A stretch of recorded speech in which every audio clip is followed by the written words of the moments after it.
Welcome to the 19th episode of the Think Wildlife podcast. Today we will be interviewing Anurag Sharma, the founder and CEO of Tigerwalah, a very well-renowned tiger tourism company. Hi Anish, thank you for having me over. My first question to you is, what is Tigerwalah and how did it start? Journey traces back to almost 19 years when I started my wildlife journey.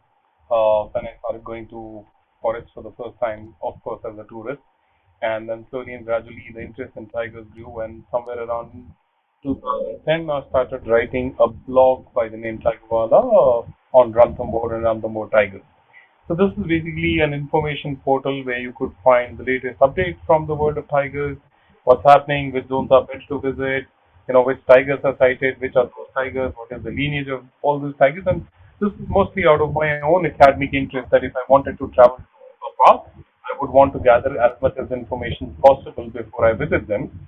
So this journey started and we started creating informed travelers, as I like to say that, when you want to go to a park and if you are following Tigerwalah, especially on Ranthambore, then you would know a couple of things which you never knew before you had been on journey with us. And slowly and gradually, people started asking us to arrange journeys. You know, they wanted me to accompany them on safaris, and that's how we transformed into a travel company in 2012. So Tigerwalah today is a bespoke wildlife travel experience company where we provide curated wildlife experiences across India. As the name suggests, the focus is obviously on the national animal and my beloved tiger, but yeah, we do some bit of unique experiences like snow leopards and red panda also. Prior to this, you were working at Standard Chartered. So, what motivated you to shift to the wildlife tourism industry? Like I said, my journey into wildlife is almost 19 years old, so slowly and gradually this uh, bug of wildlife, as to say, started biting me hard, and I thought that if I wanted to make a career in wildlife, let me do it rather than just regretting saying I could have done something. And that's when 2012 finally I decided that I wanted to leave my job and do this full time. You guys were working on a database on Ranthambore tigers. How was the reception to this and how successful was the project and what is the future goals of this database? Okay, so when I started the journey, tiger monitoring was still very new to India. I mean, yes, there was camera trapping which is already happening, but most of the times we were collecting camera trap photos based on the left flanks and right flanks only. So since the topography of Ranthambore was helping us to get up close and personal to tigers, we also decided why not we collect even facial stripes of tigers and see, we can have the complete profile. And the Forest Department of Ranthambore was very supportive in this endeavor. So this is my idea. I pitched to them saying, we have the flanks, left flank and right flank, which was the norm then. But can we also collect a database which has the facial markings also, so people would identify these tigers basis their facial marking. And that's how we started collating the data for all the tigers from tourism area and non-tourism area.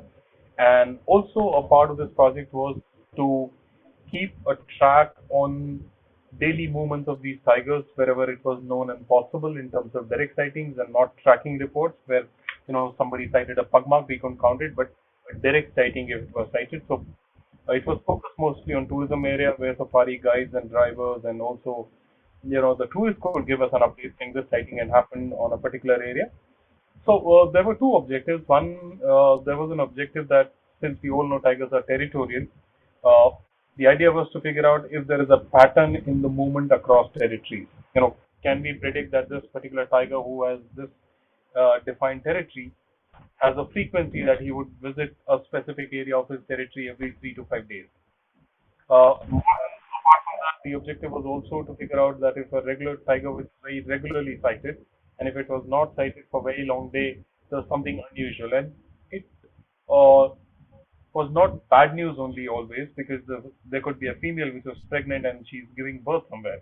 But the idea was to keep a record on the sightings.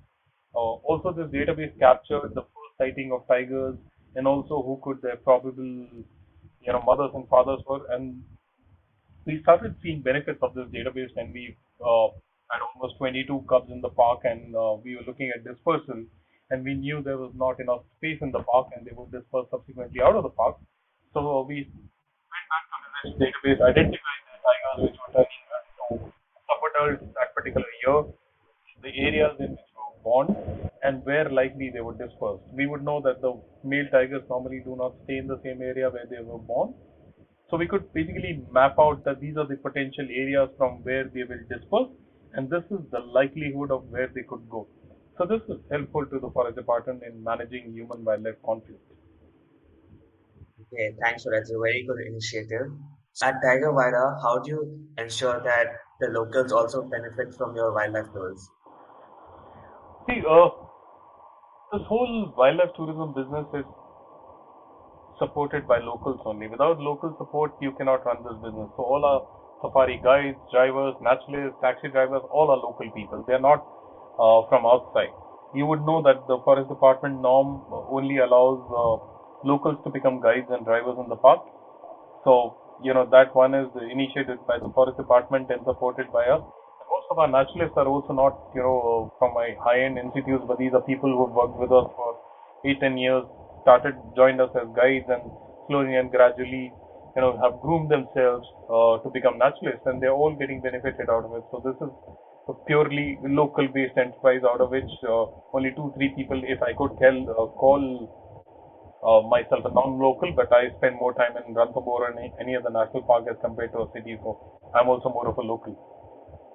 That's great. And so over the years of conducting tours, which has been your Mm-hmm. favorite trip or sighting? I guess the one thing about wildlife is that all of these sightings are some memorable. Like I keep telling to my clients, the beauty of wildlife sighting is there's never a repeat. It could become better, it could become different, but there's never a repeat of what happens. So a lot of sightings I have, but I think I would especially want to mention my first sighting of a tiger in the wild, which is after a frustrating wait of 3 years. So yes, when I started my wildlife journey, I also had to wait for almost 3 years to see my first tiger in the wild.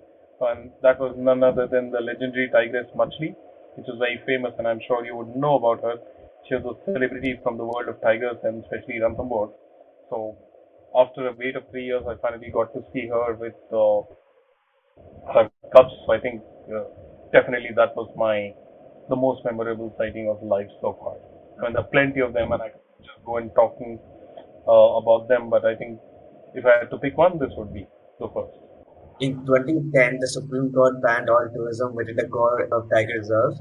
This led to a significant debate amongst conservationists about the validity and potential of wildlife tourism in the conservation field. What is your opinion about this decision, and why is wildlife tourism so crucial for conservation? Well, this is almost the time when I left my job and I started pursuing wildlife tourism as a career. So I have observed this from very keen quarters, including being in the Supreme Court for the hearing. This whole debate was basically around states not being able to demarcate the core areas and buffer areas being the cushion around the forest where animals could move, and there were corridors, and there still are.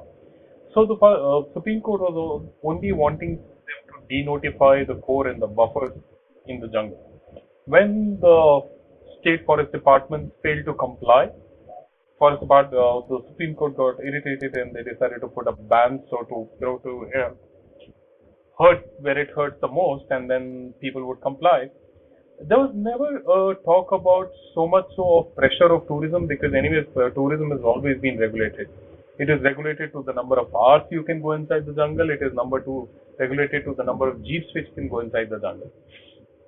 But suddenly, I don't know why, just to give some kind of consolation, it was also communicated that they would restrict tourism to 20% of the area of the national parks or existing, whichever is lesser. My take is that in a way you increase more pressure on the national park of tourism area or wherever the tourism is being conducted. If the same number of vehicles were dispersed across the jungle, there was never pressure. But if you are restricting those 15, 20 or 30 jeeps to go into a limited area, of course you're kind of creating a pressure, but it's still not a pressure because you are only confined to a particular safari track and your visibility is only 15, 20 meters on the other side of road. And that too for limited hours with obviously all the rules and regulations and guidelines. As far as how much of wildlife tourism is important for these areas, we have to remember that all of these locations, whether it is Bandhavgarh or Kana or Panna or Ranthambore or any other national park for that matter, are very, very remote locations. And mostly, wildlife tourism is, if I would not say only, is the biggest source of employment. There was a study done by Top Tigers somewhere around 2012 or 13, which almost highlighted some 100 odd ancillary businesses which were benefited by wildlife tourism. So it is not only direct employment in terms of being guides and drivers and working in lodges, but it supports almost 100 plus ancillary businesses. And a place like Ranthambore, it was estimated then that it was almost a 300 crore business. Now, if you know Ranthambore has no other big industry. There was a cement factory earlier which was shut down. There's government employment, of course, it being a district headquarter. But otherwise, majority of the people are employed in wildlife tourism directly or indirectly, and all of them are getting benefited. And so is the case across national parks in India. So, yeah, it is a big contributor. Leading to my next question, in 2020, COVID-19 struck and months of lockdown began. So, how did this impact the wildlife tourism industry? I mean, yes, as the entire world was getting affected, wildlife tourism could not have been isolated and not been affected. Uh, like the whole country's tourism business suffered, the wildlife tourism also suffered. The parks were shut down, the lodges were shut down. Obviously, it impacted us more because, anyways, wildlife tourism is a very seasonal business. You would know that parks are shut for 3 months right now, as they are. But so we have to basically earn in 7 8 months when the season is, and spend for the rest of 4 months, which is starting June till October and November. So it was difficult, definitely. Uh, it was not easy for anyone to, but it was very unseen and unprecedented for all of us. So it was not just a case of wildlife tourism in isolation. Everyone got affected. The silver lining was that in between the lockdowns, parks got opened for limited period, so there was a little bit of breather. People wanted to go to remote and isolated locations, so a lot of people traveled to jungles. Especially after the first lockdown got over and between first and second lockdown, we had a lot of people who were staying at our lodges in the jungle for longer durations and longer stays. Uh, Basically, what we call work from home and work from wilderness. A lot of people were doing that. But yeah, business was affected, and almost we went into a recovery phase sometime last season. How has wildlife tourism changed and changed after COVID-19? And have you guys been able to recover properly since? Okay, so the biggest transformation which everyone realized post-COVID was the fact that earlier wildlife tourism was focused mostly on foreign tourists, especially people will coming from UK and Europe and a little bit of US, who would come to India uh, to see wildlife, especially tigers. But since the lockdown, we had our borders shut down, so foreigners were not traveling. So we saw a very massive surge in domestic tourists traveling to all these jungles because people wanted to get away from their cities, from their homes, from their apartments. And the last two seasons, except for few foreigners who came in post April when the restriction was lifted, I think we saw a good season in terms of recovery. The whole last season it was all courtesy domestic tourists, and at our lodges we had guests who were, visiting 3 or 4 times in a season at a frequency of 2 to 3 months. So yeah, that was the biggest transformation if people could see. And people actually enjoyed wildlife, so there was not much of a safari pressure, so to say. I had guests who came and stay with us for a week and went for 1 or 2 game drives. Earlier, people wanted to come to a jungle zone and stay in the lodge and do safari every day. So there was a pressure on safaris, but this time there was not. And on a light note, this time, when the pressure was there, we always had to ask the forest department for some additional permits or sometimes pay over to get safari permits. This time, the department was joking, saying, we have more tourists, but somehow you guys are not asking for safari permits. What's the change? So this was the change. In India, most of the wildlife tourism is focused solely on charismatic species such as lions, elephants, rhinos, and particularly tigers. But beyond the parks which have these species, there's very limited wildlife tourism. So how could India promote wildlife tourism further? Yes, and you've got a good question, but you'll be surprised that India is also home to 1,200 species of birds, and you'll also be surprised that a big amount of wildlife tourism is also birders who come to India. I mean, I've had guests who were not interested in seeing a tiger in Corbett, but they were interested in watching birds. So there's a big chunk of people who come and here for birding. But yes, we hold 70% of the world's wild tigers. So needless to say, if there's a place where people could see them walk roaming freely in wilderness, India is the place. So that leads to my next question. What are some ways which wildlife tourism can be improved in India?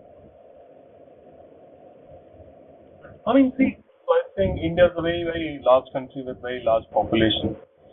Somehow, probably the policymakers think that wildlife tourism is not big enough a revenue contributor as compared to other forms of tourism in India, whether it is medical tourism or spiritual tourism or any other form of tourism.